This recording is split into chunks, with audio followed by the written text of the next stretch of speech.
My corset is the S-bend corset from Red Threaded. It has hip gores which are padded out to help give that exaggerated hip spring of this period. This corset actually doesn't reduce my waist measurement very much, but it looks like it does thanks to the padding that goes around my hips. There is a lot of illusion in Edwardian era silhouettes.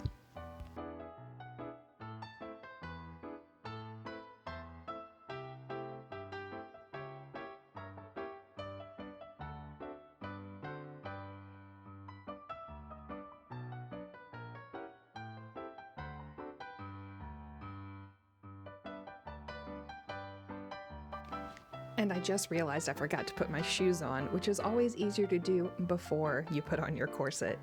These are my favorite shoes from American Duchess. They're Moliere style. They are perfection in shoe form. And don't forget to give the kitty an extra snuggle when you accidentally step on him.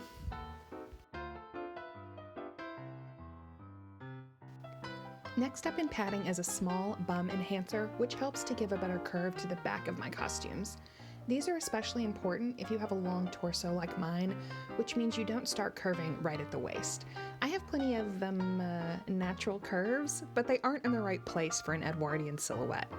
This enhancer is simply a U-shaped bit of fabric that is covered in rows of gathered eyelet trim.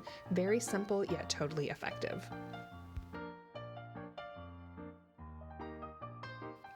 Next up is my first petticoat.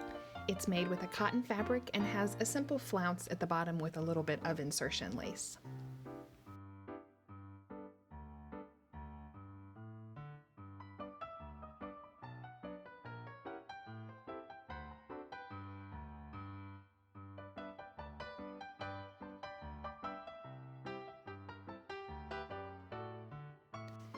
The next petticoat is a bit more complex. It is long and trained and has several rows of gathered eyelet lace at the bottom. This serves to give some fullness at the bottom of my silhouette and fill out the skirt, as well as acting as a barrier between my skirt and the ground to keep it from getting too dirty. This petticoat can be thrown right in the washing machine, so it is the sacrificial layer to keep my skirt clean.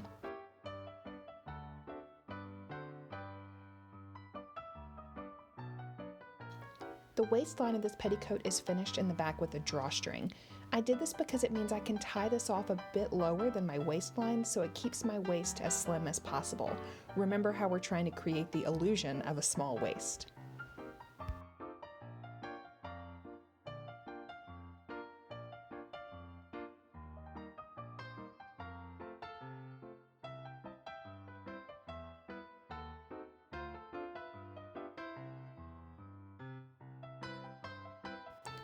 Next up, we have the corset cover as the underlayer of my top.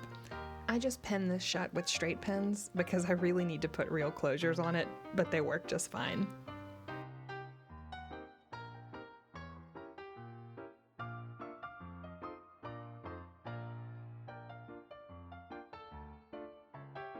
Now we have the shirt itself, which is made of a sheer striped cotton fabric.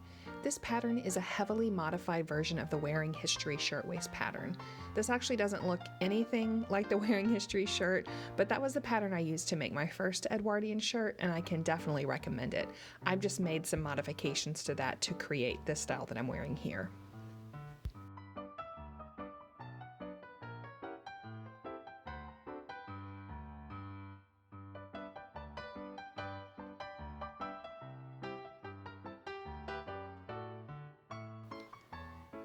My skirt is made of a lightweight striped wool that has the most beautiful flow to it. It is trimmed at the bottom with bands of vintage velvet ribbon. I didn't use a pattern for this, but it's basically the same as my petticoat with pleats in the back instead of that drawstring. It closes at the side with skirt hooks.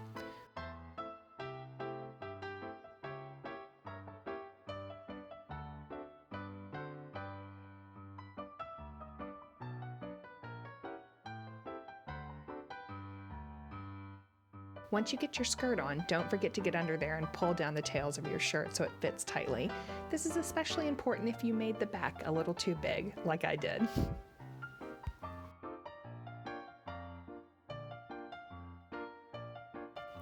The cuffs and collar of my shirt are trimmed with some lovely vintage lace pieces I found.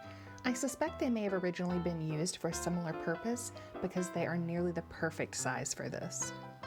The skirt is decorated with rows of pin tucks, some of which release early to provide fullness to the front. This was inspired by an antique dress shown in Janet Arnold's Patterns of Fashion.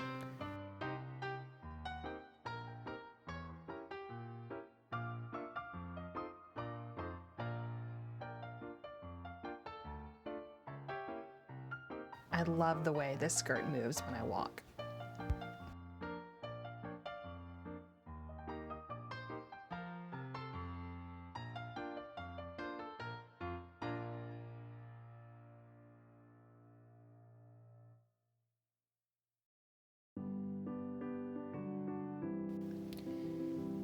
Now let's talk about my hair.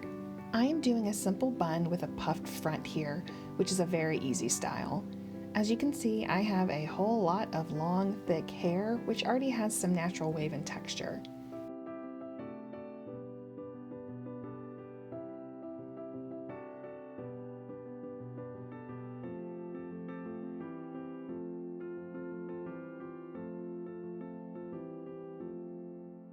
Using a teasing brush, I'm giving myself some more volume along the scalp with some gentle teasing.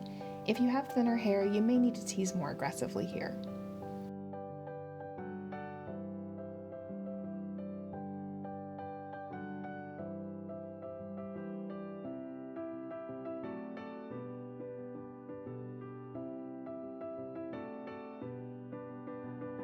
You can see the difference a little teasing can make.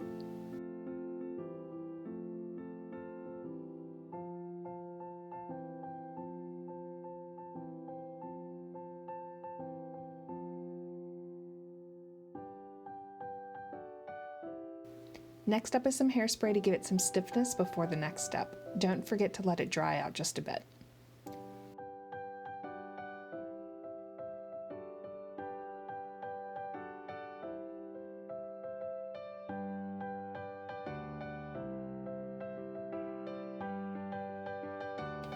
Using a hair tie, put your hair into a ponytail but not down at the scalp. Sorry I didn't get this exactly into frame. You may need to play with the placement of your hair tie a bit to get the exact effect or volume that you're going for. Then flip your hair back over and press the ponytail down to your scalp, which will shove all of that extra hair forward above your forehead. It's important to anchor this forward, so I use a lot of large roller pins to hold everything where I want it to stay. You don't want this slipping back as the day goes on or you'll lose that volume at the front, so use as many as you need to for it to feel secure.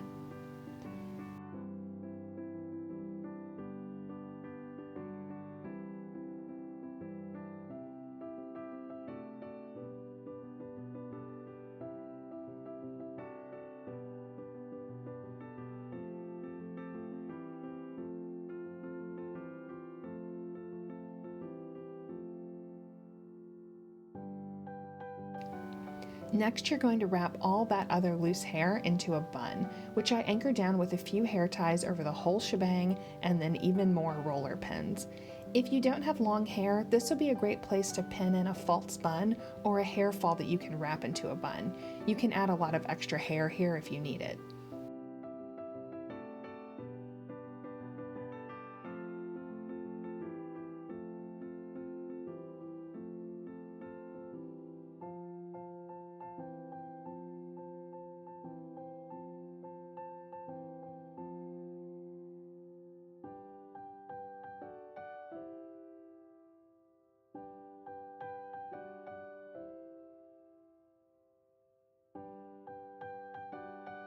And then you're going to hairspray again.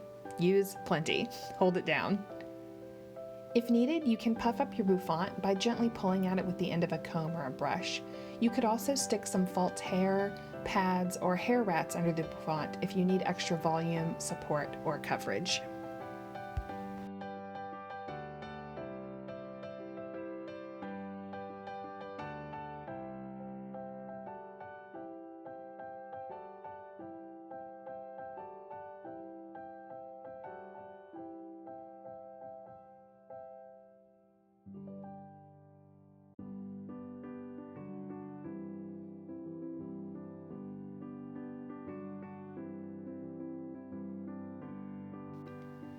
And then you can finish everything off with a big, elaborate hat. The bigger, the better.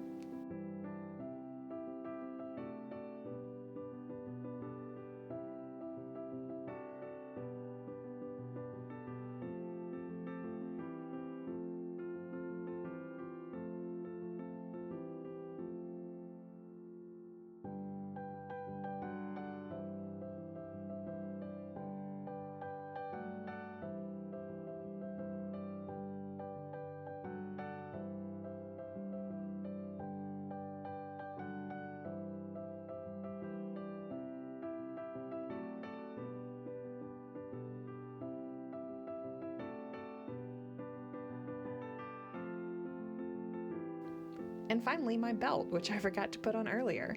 This is made of vintage ribbon and a vintage clasp. This dark color just helps to set off and accentuate your small waist illusion you have created.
Thanks for joining me while I put on one of my Edwardian outfits.